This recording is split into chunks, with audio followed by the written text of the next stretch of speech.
திருவண்ணாமலையில் மீண்டும் ஒரு இடத்தின் மண் சரிவு. வாங்க என்னன்னு சொல்லி பார்க்கலாம். வங்கக்கடலில் உருவான பென்சால் புயலில் காரணமாக விழுப்புரம், கடலூர், திருவண்ணாமலை உள்ளிட்ட பல மாவட்டங்களில் கனமழை பெய்து வருகிறது. இதனால் பல்வேறு இடங்களில் வெள்ளப்பெருக்கு ஏற்பட்டுள்ளது. இந்நிலையில் திருவண்ணாமலையில் பெய்து வரும் கனமழையின் காரணமாக ஏற்கனவே வஉசி நகர் மலை பகுதியில் 2 இடங்களில் மண் சரிவு ஏற்பட்டது.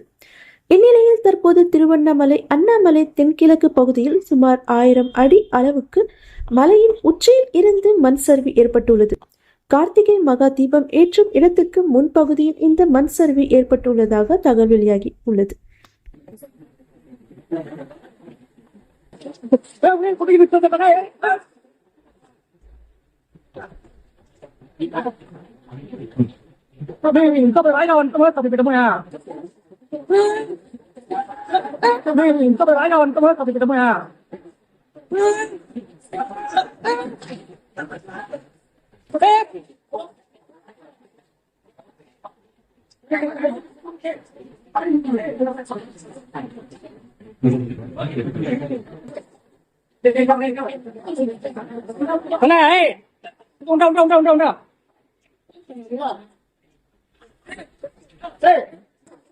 Yeah, man.